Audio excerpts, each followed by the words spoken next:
Hi there. Welcome to FutureM. We're really excited to be here this year, co-located with Inbound. For those of you who may be joining us from Inbound who aren't familiar, FutureM is the yearly conference that's put on by Mitex. I'm Amy Quigley, the president of Mitex. Mitex is the mass innovation and technology exchange here in Boston. We're really excited for this year's program. As you know, we've had some incredible tracks. We have lots more to come. And we have a jam-packed day today with 2 phenomenal keynotes. And I'm excited to kick off this morning's. I'd like to introduce this morning Rajamannar, Chief Marketing Officer at MasterCard. Raja is a man with a very full passport, having lived and worked in Dubai, London, New York, and Chicago. His global mindset plays into his daily life at MasterCard, helping the Priceless campaign become culturally relevant. This morning, he will highlight the evolution of marketing and how MasterCard has applied its insights and learnings to the world-renowned MasterCard campaign. Please welcome Raja.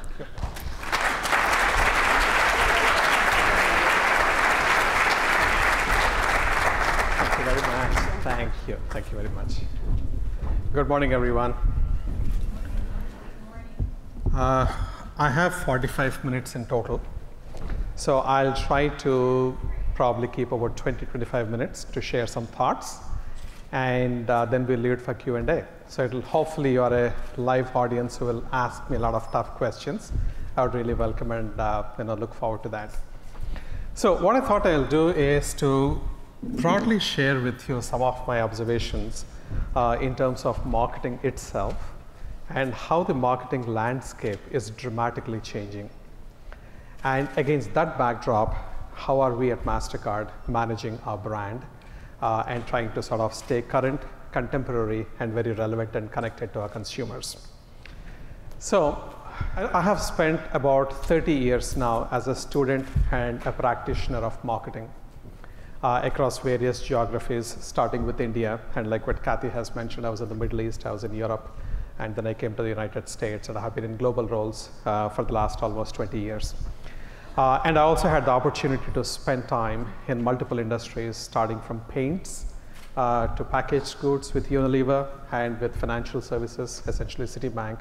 And then I also moved to health industry and now back in the sort of financial services payments technology space.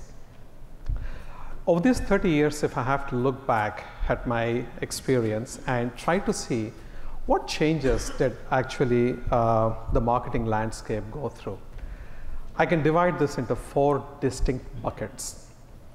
And these might not necessarily exactly be sequential, but I was trying to sort of conceptualize this for myself and for my team members, which I thought I'll actually share here.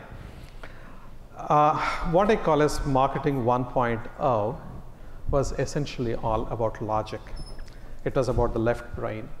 It was about the rational side of things. So the assumption has always been that if you have the best product, consumer is a rational human being, so he or she will buy the best product. So you always communicate that your product is best, it is superior, it's either the fastest acceleration from 0 to 60 in 5 seconds, or it cleans up dust like crazy, sucking up all the dust in the vacuum cleaner, or it makes your skin like a baby all over again. What will be the interesting claims that each one of these campaigns are? Typically the focus is a lot on product, and the assumption is in terms of the decision-making process is rational. A little change has started happening probably, I would say, 50s and 60s, where it was just not product alone. People started realizing that there is a product-value relationship. So the concept of value started seeping in. It's not just the right product, but it's having the product at the right price, so consumer is able to sort of trade off his money or her money for the value that he or she is getting. And this sort of continued, and it's interesting that even today, a lot of categories are still in that phase of marketing 1.0, where they are focused heavily on their product, and predominantly on the product features, benefits, and what it can do for you, and so on. And then, over a period of time, the concept changed where the emotional aspect, the right side of the brain, started really playing a very significant role in the sphere of marketing. Here, the assumption is emotions probably may or may not have anything to do with the rational side, may or may not be connected with the product you are buying at all. It might not have nothing to do with your product, but still it works to convince the consumer to go and buy the product. You have seen companies which don't talk about beverages, for example, the taste or the fizz or the revitalizing, re-energizing kind of stuff. They talk about opening a bottle of happiness, and you know who I'm talking about. Or a beverage that's for the new generation. If you were to really look at it, they're not talking anything about the product at all. It's a set of emotions, and you're plugging and sort of co-mingling your product with that set of emotions. And another brand, which some of you might probably have heard of, has also tried this very successfully for 17 years, and I'll talk about it in a little while. A lot of companies, when they started talking about emotions, I think that's when the concept of buyer behavior, the purchase funnel, these kind of things really started taking a lot of prominence. And understanding human psychology, understanding consumer behavior, getting insights into the consumer behavior, and how do you shape and influence consumer behavior in favor of your product or brand, etc. That started going in. And then, probably in early 1980s, there was one more significant change. And that change is one of data. I would say late 70s, early 80s, data has started playing a significant role in the marketer's life. I think originally it started, of course, with the media planning side of marketing, with optimization, understanding your habits and which channels you want to have your advertisements shown in, and have a whole bunch of optimization modeling and things like that. It also was there very much in the direct marketing companies, where when they are trying to target the target audience, say that where do they reside, and how do you reach them, what percentage of who you reach are even responding to you. So you had responder models, and then you understand what is the return on your investment or the payback that you're getting for the dollars that you're putting in for these campaigns.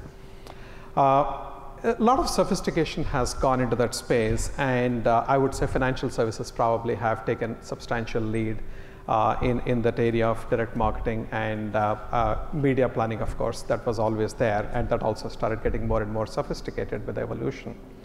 But there was another interesting aspect of data that has also started taking root, and that is leveraging the data in very unusual ways.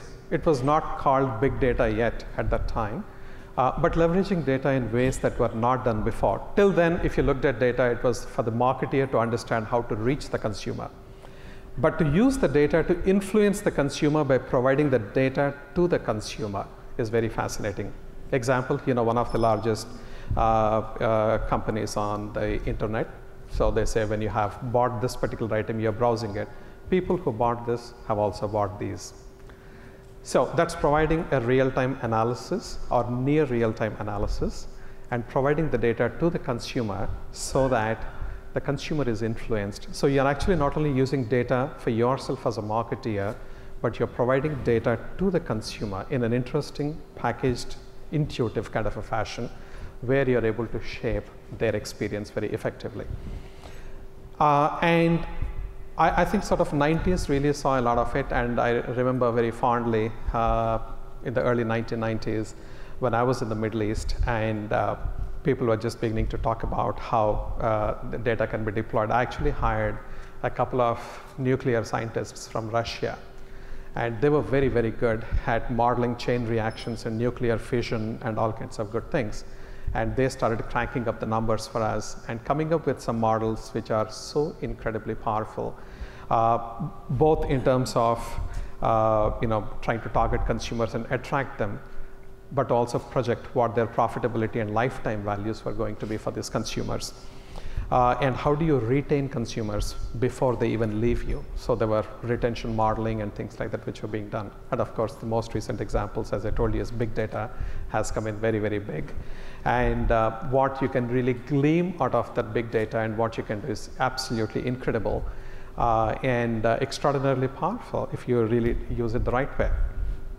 Now, all the changes which were happening, typically they have been in chunks of time. And each chunk, subsequent chunk, was actually getting smaller, which means the rate of change was getting faster and faster. And I would say probably the most profound changes that I have seen, at least in my career, has been in the last about 7 to 8 years. Probably it has something to do with the advent of Facebook. But this is, I would say, the era of connection. This is what I call as marketing 4.0.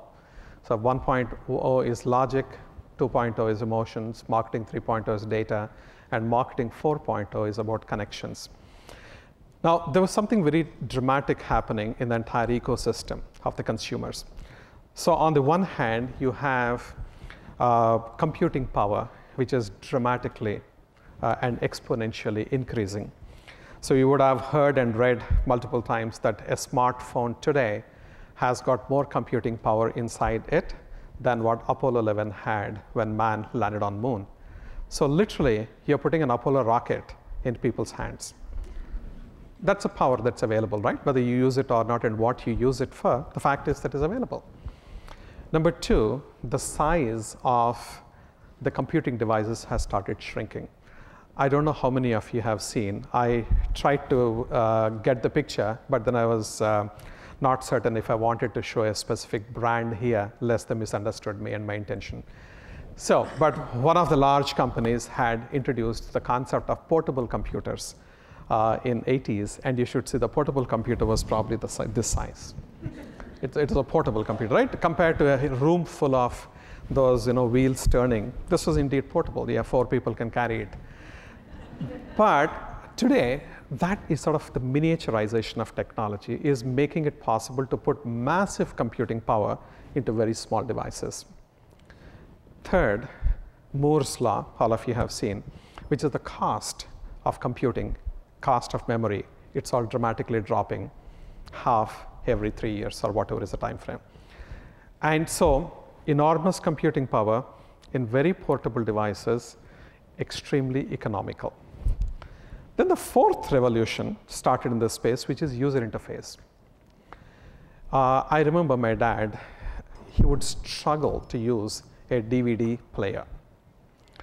There are so many buttons, and I would see him staring at it, trying to figure out, and he would not. Eventually, he gets frustrated and says, I can't do it, you do it for me. And this is when he was in his 80s. Today, if you see the tablet computers, the tablets that are out there and how they're being used and by whom, it's amazing. One of the fastest growing segments that has been adopting tablets is 65 and above. When you think probably that's not where learning begins, learning to use new devices, because the interfaces are so intuitive and so easy, commonsensical, that people can actually use them without learning anything specifically. And I don't know how many of you have seen this very, very cute video, one of my favorites, of a small baby, probably less than 1 year old, doesn't know how to talk, how to walk, but she's playing with a tablet. So she's doing the right thing, and she's sort of swiping, and things are happening, and she was keeping herself fully entertained. And then the best part of it is she slowly crawls up, catches hold of something to stand up, and then she's doing it to the TV. Of course, the TV is not as smart as the tablet. So nothing happens, and she's frustrated. So she looks at her mom and cries. Now, the point is that user interface, where you're talking of the babies or the very elderly people, across generations, people can use devices today. In the olden days, not too far back, we used to say, oh, you need to have prime time TV audience. Okay, what time is the possibility that an individual is sitting in front of the TV and then watching? But today, with this ubiquity of devices, they are always on. So what is prime time at this point in time? And how do you sort of target consumers? How do you reach? It has got profound implications, right? Another interesting thing also is this digital revolution, which is a summation of all the 4 points that I mentioned, is leading to the social tsunami, literally. The way people are connecting with each other, they're interacting with each other using these devices and using the internet that is practically ubiquitous right now across countries, across continents. Geography is no longer a limitation. You're in touch with folks. Now, I sort of now find Many of my old classmates from high school or even elementary school coming out of the woodworks and connecting. It's incredible, right? And you start off having interactions with them and so on. Now, this behavioral change, again, has profound implications to a marketer. Right, in the social scenario, it has been adequately spoken about that you're not just talking to consumers, but you're having a two-way dialogue.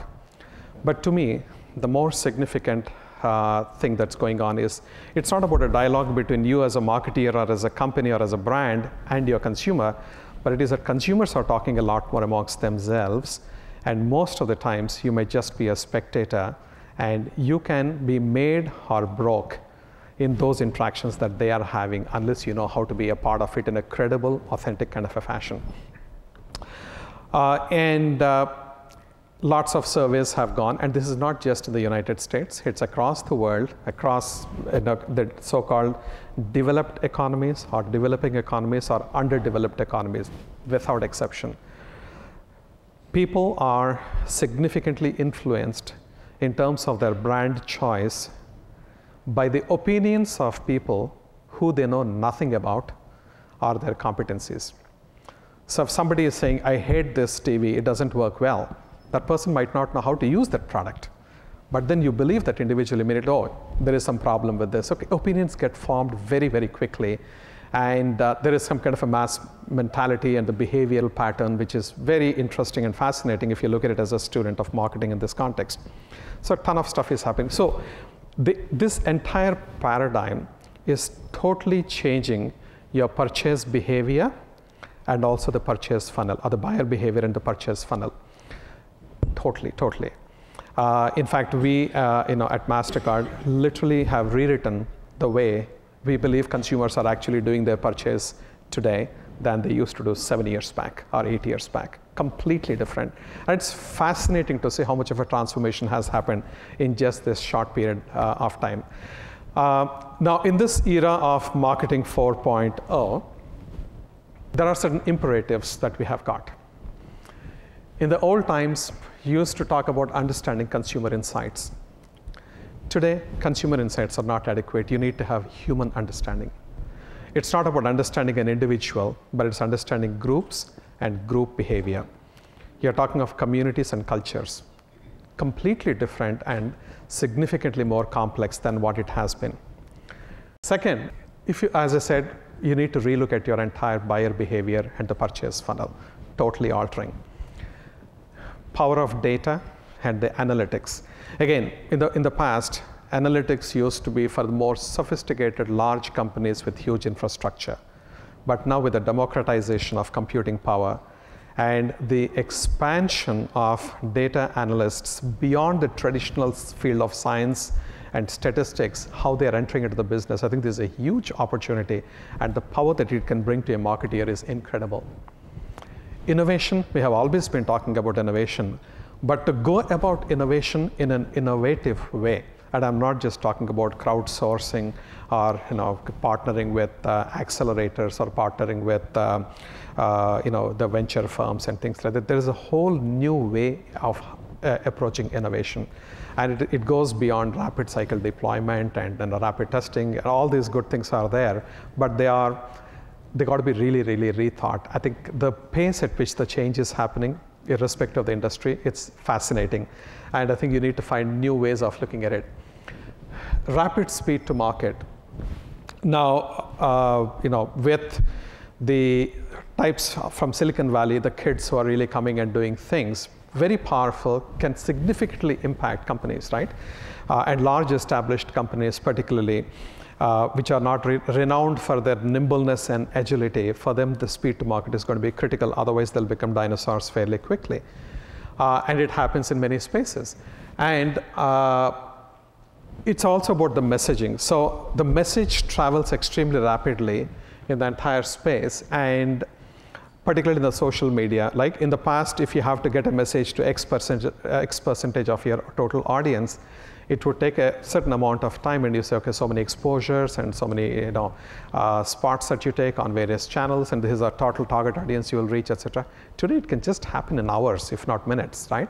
Even in terms of defense or response that you need to have, when something goes wrong, or to reinforce when something is going right in the social media. I think it's an amazing thing. What particularly I find in this context is it's extremely easy, simple to reach zillions of consumers and relevant consumers in a highly targeted fashion today, but it is so difficult to engage them.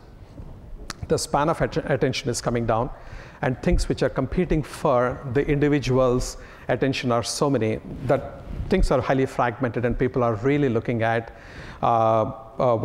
things in a fraction. I'll give you an example of my son. When he sort of watches TV, it frustrates me. When he's watching TV, he's also having 2 extra devices simultaneously. And he's simultaneously, I said, why don't you watch that or do this? He says, that's so old, Dad, you're a dinosaur. So he's virtually watching that same program with his friends, not friend, but multiple friends around, and they're all sort of going on their, whatever the social platform that they're using. Plus, simultaneously, to be more productive, they're also doing some emails, and they're surfing, they're browsing on a tablet. It's sort of everything happening at the same time. So as an advertiser, as a marketer, if you are trying to grab the attention of these kind of folks and try to get the message across to them, grab them to do something for you, for your brand, it's going to be extremely challenging, right? Okay, so now media, we talked about it, and the campaign frameworks. So when in the old times you would say, okay, you will have awareness creation on one media, reminder in another media, those kind of things that just don't work. Your whole campaign mechanics have to totally change what you're going to do through different channels.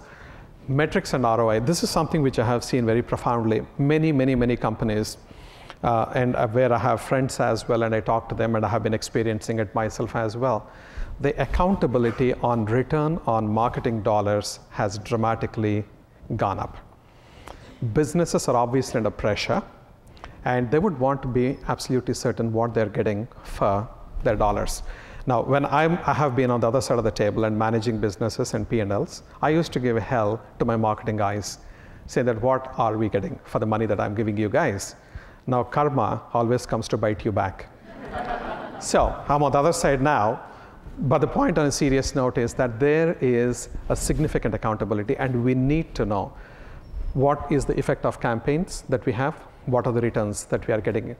And it's not easy, particularly in this context where things are so cluttered up, so clouded, and you're not even sure whether something that happened as far as the consumer behavior, your market perception, or your brand preference, your net promoter scores, whatever else it could be, brand perceptions, predisposition, all those good things, are they even impacted by your campaign, or is it happening through some secular trend or something else extraneous to your campaign?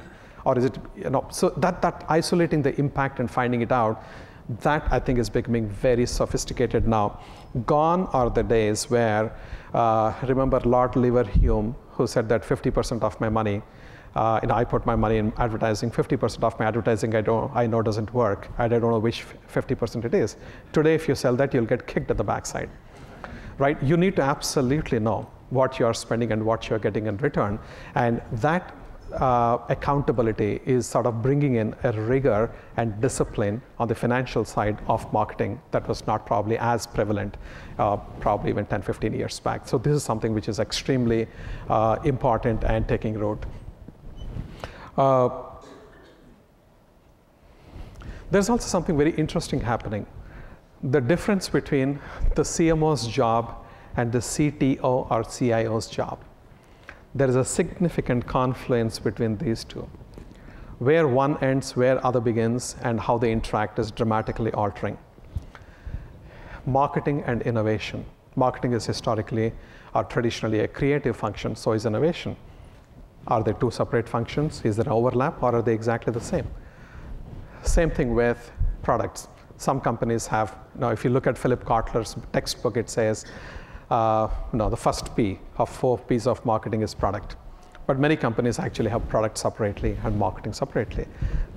Some companies, it's all one and the same. So that division or diversion is coming again closer together, and marketing and product are coming pretty close. Same thing with marketing and public relations. Public relations is all about managing your brand reputation, what other people talk about your brand. And marketing is all about what you talk about your brand and influence consumers' behavior. where does one stop and one begin, right? So there's this beautiful confidence that's coming in more than ever before, which has serious implications on the organizational design, as well as where do you find this multifaceted talent? I know marketing used to be predominantly an art, and the creative side is what sort of dominated. Now the techies, the number crunchers are coming big time too. Now you need somebody who is strong on the right side of the brain and the left side of the brain. You need somebody who understands the art and the finesse and the creativity of marketing, as also you need somebody who understands the digital part of it, the social. So you're really looking at people who are so multifaceted, and these people are in tremendous short supply. And that's the kind of environment that we are today operating with, and without having the talent, everything else is just not going to work. So to me, this is how I see, and what I call as marketing 4.0 is impacting us and where we are today. And these are the imperatives. Now, with that theoretical background, I'll tell you how we are looking at Priceless. Now, Priceless as a campaign, if you look at the genesis, has been fascinating. MasterCard has been an ingredient brand. It has not been a direct-to-consumer brand, right? So if you are going and getting a credit card or a debit card, you go to your bank. You don't come to MasterCard to get your card. You go to the bank. The bank decides whether they go with MasterCard network or some other network, a competitor of MasterCard, right? It's up to the bank typically, unless the consumer says, I absolutely want this brand and not that. And the differentiation purely based on the functional benefits of what this network does versus that network are very thin. So in that context, how do you differentiate as an ingredient brand with very little or limited product differentiation? How do you do that? So that's when I think the company had really hit upon a brilliant idea, and this was in 1997, saying that, okay, let's take a very contrarian view. It's perceived that MasterCard is all about credit cards and spending, payments, etc. How will it be if we take a position completely away and apart from it, and make a bold statement that there are many things that money can't buy, because there are more important things, and all things are available for money. So there are many things that money can't buy. For everything else, there is MasterCard. That was the kind of positioning that they came up with, and the manifestation of that is Priceless. And the campaign, when it was launched, it was an instant success. Instantly, it resonated, connected with people. And this campaign has been running for 17 years successfully. And I'll just show you, play you a video of the very first advertisement of Priceless. It has now gone to entire world, literally 112 countries. It is there in 53 different languages and running for the last 17 years very successfully. And if you look at the brand tracking and the brand measures, the brand tried to stay very connected to the consumers, appealing to the universal truths and staying true and authentic to the values, core values that the brand has sort of identified for itself. So what I would do is, and one of the key things is in terms of it's essentially all about experiences than things. There are many things money can buy, but experiences is what you really remember. That's what you really resonate most with. Even when you buy a product, it's the experience with that product that you really enjoy, not the product by itself, right? I would try to play if my technology thing works here on this. Is it a double click? And I have to maximize. 2 tickets, $28. 2 hot dogs, 2 popcorns, and 2 sodas, $18. 1 autographed baseball, $45. Real conversation with 11-year-old son, priceless. There are some things money can't buy. For everything else, there's MasterCard. Accepted all over, even Major League ballparks. The key thing is, if you see this campaign, exactly the same theme with very minor tweaking to an individual country or individual geographies, cultural nuances. But it is a universal truth. And therefore, it really immediately connected with people. And it just sort of is almost timeless, right? Today, when you see the advertisement, you get exactly the same feeling as what somebody who had seen in 1997 gets it. So that's the beauty and the power of this platform. So what you want to do with a platform like this, how do you evolve it, right? So as a CMO, for me, the biggest challenge is not to mess up something which is as powerful as this, right? And at the same time, not get stagnant where it is. Because as I said, if you look at the landscape, it's so dramatically changing that you cannot remain static. You have to be adapting yourself without losing your core, building upon what you have got. So what we said is, and this is probably our aha moment, the last 17 years were all about celebrating priceless moments in people's lives and juxtaposing MasterCard in that context. So we said, now, how about taking it to the next level, again, without sacrificing any of the basics, and creating and enabling priceless moments in people's lives, priceless experiences in people's lives. So merely from observing and celebrating, we want to enable and create. And our new positioning is about connecting people to priceless possibilities.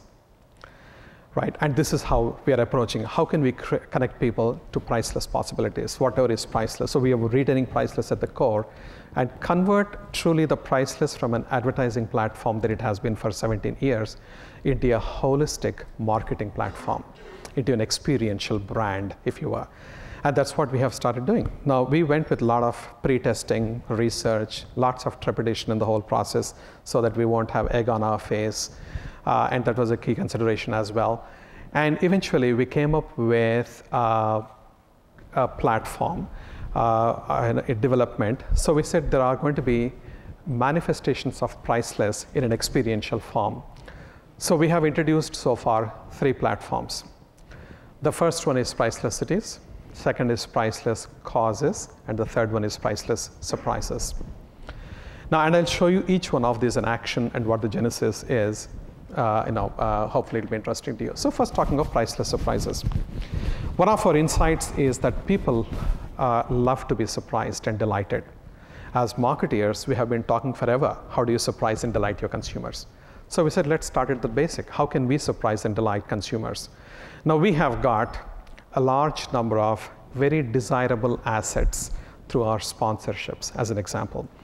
So we are big sponsors in the field of music, in the field of sports, in the field of entertainment, across various areas, and globally.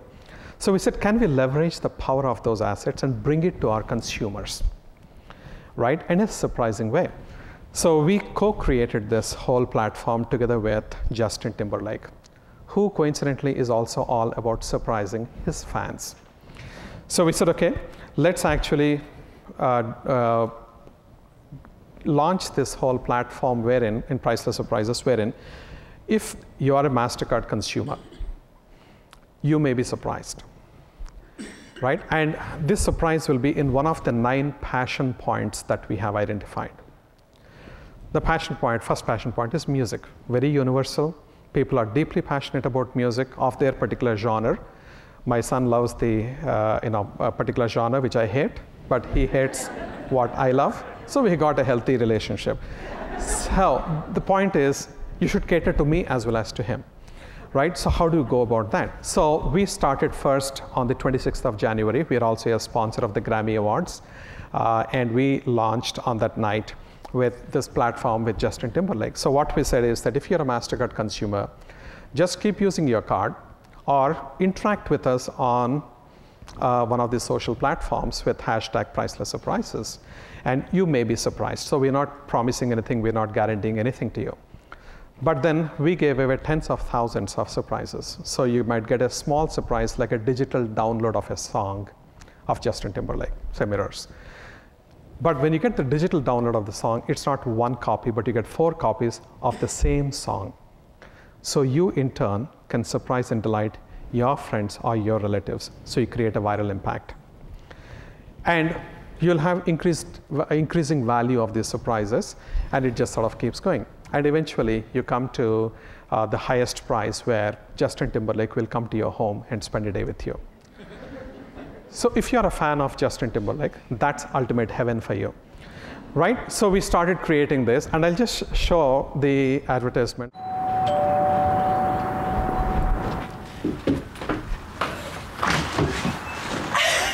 Holy Justin, I always love to get a fan's story and to also surprise them. I don't know if I can do this right now. Come on, you can do it. I love it. If you have a MasterCard, you could get a priceless surprise. Concert tickets, trips, even a visit from Justin Timberlake. And we then had another one, which we launched in the UK in less than 2 weeks after we launched the first one.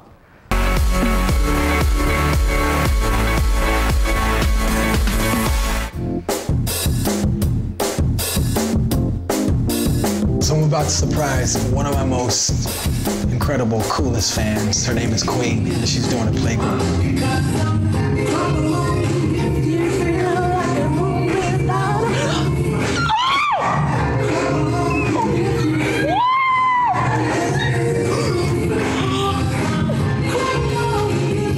Surprising my fan. Priceless.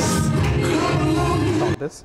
So from music, we looked at another area, which is in golf, just as an example. You want a golf tip?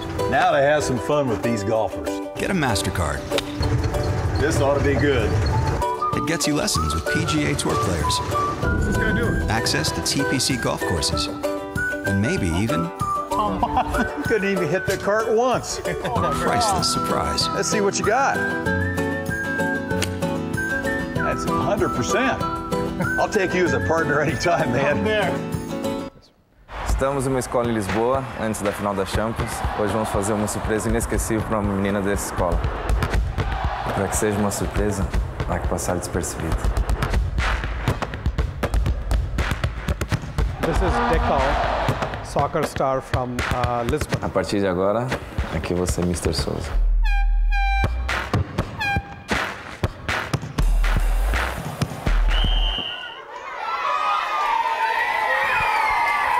Bem-vindos a este ato tão especial que tem como motivo a próxima final da Liga dos Campeões de Futebol. Quais são os clubes? Algum dos pais pode ajudar? Oh, Sr. Souza, agora não pode ser, Sr. Souza. Estamos aqui no meio do evento. Tá. Obrigado. Peço desculpa. Onde é que está a Madalena? Madalena, és tu, Madalena? Podes vir aqui, Madalena. Nós temos uma surpresa para ti, Madalena. E o homem da Madalena estão cá. Podem vir até aqui também. Para ganhares este prémio, eu tenho um desafio para ti. Chuta lá para ali, a ver o que é que dá. Para ali? Para ali. Sr. Souza, quer dar os toques? Sr. Souza. Oh, o que é isto?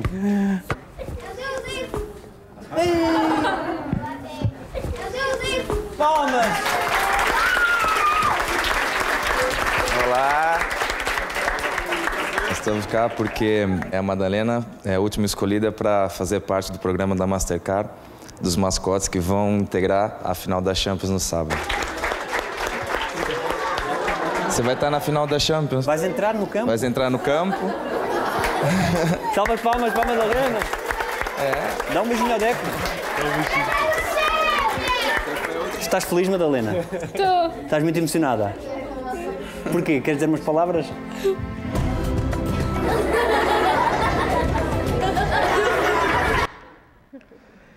Okay, basically we have started creating this around the world, and now it has gone to all the continents, and it's been launched in about 16 countries so far with exceptional result. So I said, okay, thank God I didn't mess things up.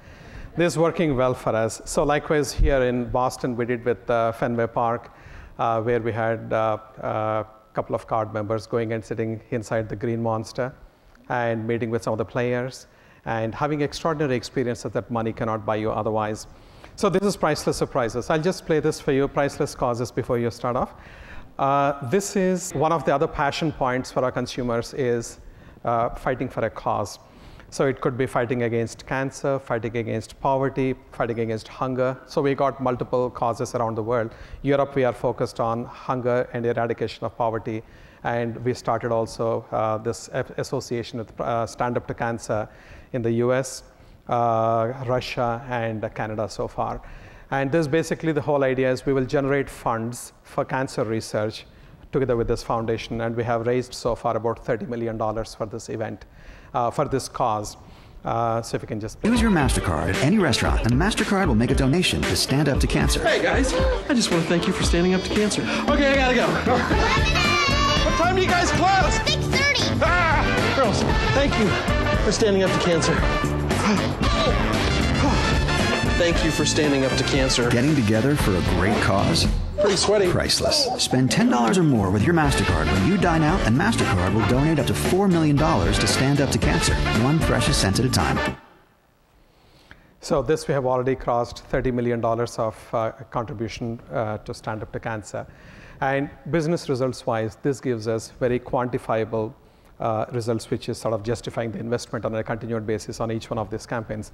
The last one I'll talk to you about is what we call, okay, this is one more thing we have done in Times Square, how it manifests the causes. So we took the Times Square billboard, the biggest one, NASDAQ, and 60 feet board. Next to that, we have created at 25 feet above a platform, put a table there, and with 10 seats, and we said you can have a meal on the table of the billboard, and you'll be served by Michelin-rated chef Marcus Samuelson, a 5-course dinner, and you can go, and it's a very unique experience. And the moment we opened it, in less than half an hour, the entire 3 weeks got booked. So it generates the buzz, it generates the awareness for this whole cause, and it's been working very well for us. And we did the same thing on the West Coast with Chef Ludo, and we do stand-up dinners and so on. So the last one I wanted to mention about is Priceless Cities. So Priceless Cities, we are trying to sort of create a global platform. Right now, we are present in 40 cities around the world. And in each one of these cities, we curate experiences that are very extraordinary and unique. As an example, if you go to Paris, there are catacombs below, and there are large sections of catacombs which are not available for public viewing, but as a MasterCard card holder, you get to see them. Those kind of things, which are very, very unusual, extraordinary experiences across 40 cities. And whichever city you are traveling to, you can sort of go to the website, look up that city experiences, book your experiences right there, and then go. So this is a truly global platform. Right now, it's expanding pretty rapidly, and 40 cities is where we are. So this is how the journey has been so far. And overall, I'm particularly delighted. I could almost heave a sigh of relief that the initial response has been fantastic from the marketplace. We beat all our action standards and the benchmarks that we have set. We also said that we will not compare ourselves against other networks or financial service companies, but we'll compare ourselves with the real iconic brands in the consumer space. And on some of these campaigns and platforms, we are exceeding social media engagement ahead of those people we thought we will aspire to be like them one day. And we have already beaten some of them in the first 6 months of our existence with these new platforms. So overall, that's the story I just wanted to share. And we, of course, measure the ROIs for every single one of these. And unless it is justified, we would not be putting more money in. And things have been proving very well for us, touchwood, and I hope it will continue. So that's the thing we have. I don't know time-wise how we are. She says time is up. So I don't know if you can take any questions or not. Otherwise, we can stop it here. What do you feel is? Time is up, but if you wouldn't mind staying for 5 or 10 minutes sure, and taking some questions. Our next sessions don't start for another 25, 30 minutes, so we could take a few questions. Just step right up to the microphone in the center of the room, if you would, please. And thank you, Raja, by the way. Thank you very much. Thank you.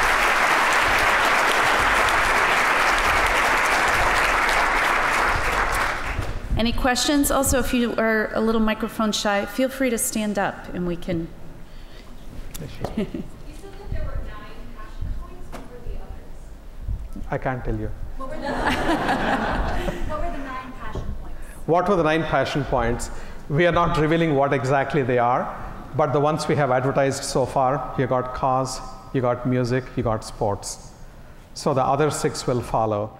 And when they come out into the public domain, at this point, we are not revealing that, right? Yeah. So you're measuring your success in terms of brand awareness, or is it more banks picking up your product and more consumers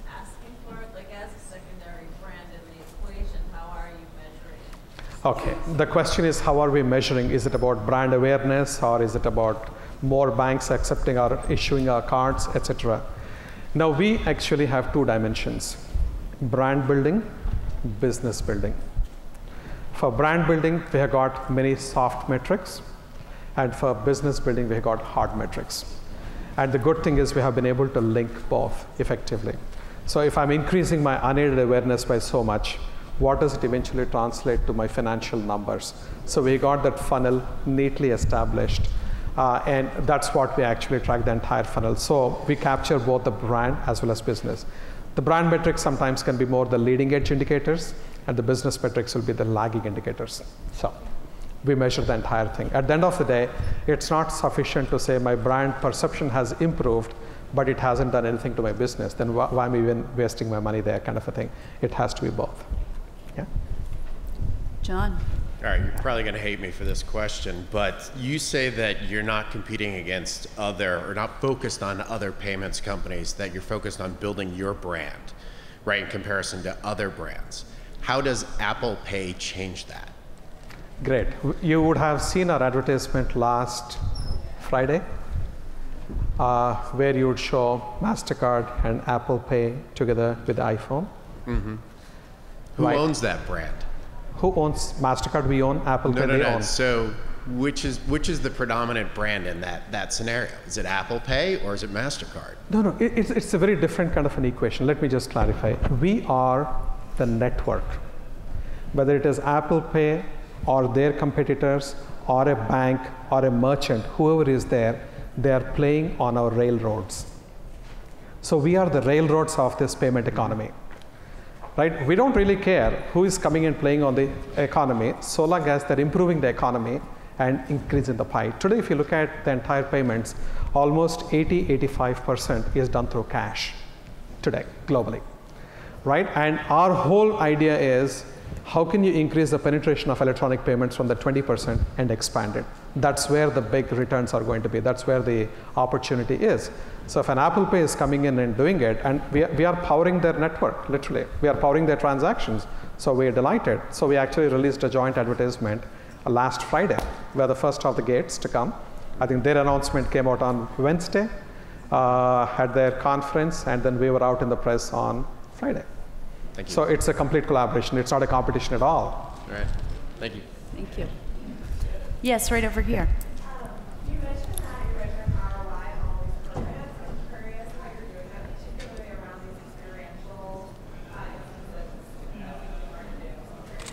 Yeah, see, there are multiple things. First is you have a certain number of people who go through their experiences.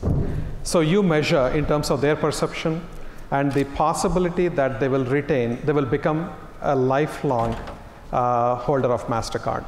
Right? Once you go through one of these experiences, you'll never move away from my brand, that's for sure. So we calculate what's the lifetime value and all that. That's on one hand. Second is the amplification. So each one of them becomes a brand advocate for me. Literally, they say, oh, did you know I went and did this? And this is how I've done because of. Oh, you also can do it. That really spreads. So we have got that whole, for every one of the, that's when I was talking earlier about the buyer behavior and the purchase funnel.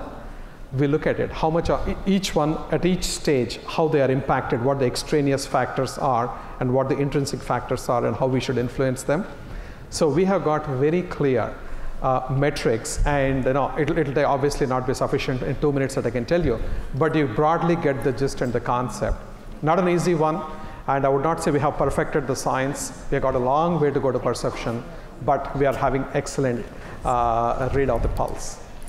We have one last question, I know, over here. So this gentleman's been waiting. One of the intriguing things with Bitcoin is you can write code to control how it gets forged. Do you have any, does MasterCard have any plans for allowing folks to write code to the card somehow so they can determine how that card gets used?